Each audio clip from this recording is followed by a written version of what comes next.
அடுத்தப்புறமா என்னன்னு பார்க்கலாம். இப்போ தான் பார்த்தீங்கன்னா, சிறகடிக்க சீரியலில் வந்து ஒரு எபிசோட்ஸை வந்து இழுன்னு இழுத்துட்டு இருப்பாங்க.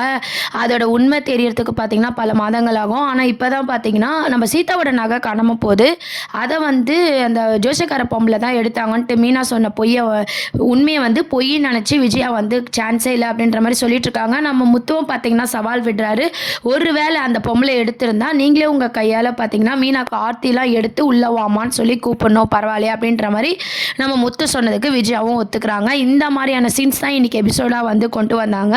இதுக்கப்புறம் பார்த்தீங்கன்னா முத்து வந்து ஒரு பிளான் போடுறாரு. நம்ம ஸ்ட்ரைட்டாக போயிட்டா மாட்டிப்போம். அது மட்டும் இல்லாமல் போலீஸையும் வந்து பார்த்திங்கன்னா எந்த அளவுக்கு நம்புறதுன்னு தெரியல. ஸோ அதனால் ஒரு குட்டி ட்ராமா போடலாம் அப்படின்னு சொல்லி நம்ம முத்து வந்து யோசிக்கிறாங்க.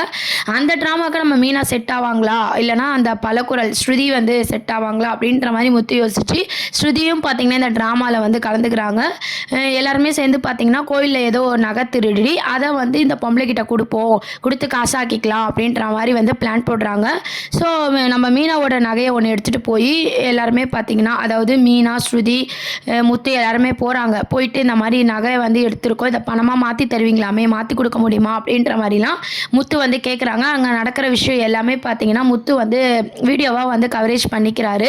முத்துவோட ஷர்ட்டில் பார்த்தீங்கன்னா அந்த பட்டனில் வந்து வீடியோவாக வந்து எல்லாமே கவர் பண்ணுற மாதிரி செட் பண்ணிட்டு தான் வந்து நம்ம ஸ்ருதி, முத்து எல்லாருமே பார்த்தீங்கன்னா அவங்க நினச்ச மாதிரி போகிறாங்க. இன்னொரு சைட் பார்த்தீங்கன்னா ரவியும் வந்து நம்ம மீனாவும் வந்து போலீஸ்க்கும் இன்ஃபார்ம் பண்ணணும் அப்படின்ற மாதிரி ரெடியாக வந்து இந்த ட்ராமா வந்து நடத்துகிறாங்க.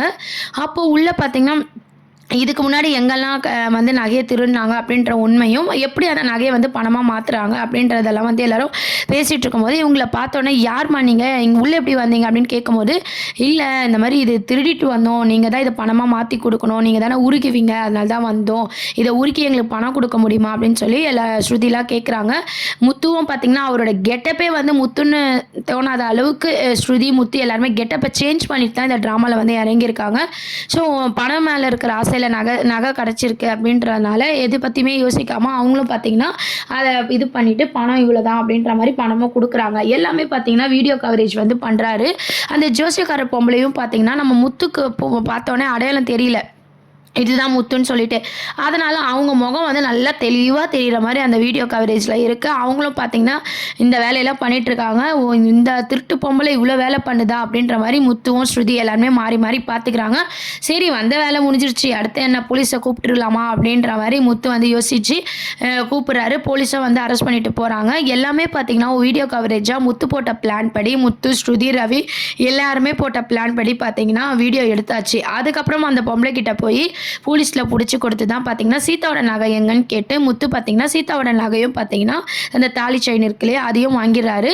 இந்த வீடியோ விஷயமும் போலீஸ் கிட்ட அரெஸ்ட் பண்ண விஷயத்தெல்லாம் பார்த்தீங்கன்னா வீட்டுக்கு வந்தது நம்ம ரவி, ஸ்ருதி, முத்து எல்லாருமே பார்த்தீங்கன்னா அண்ணாமலை கிட்ட, விஜயா, மனோஜ் எல்லார்கிட்டையும் சொல்கிறாங்க. சொல்லி ஆதாரத்தோட வந்து முத்து வந்து ப்ரூவ் பண்ணுறாரு.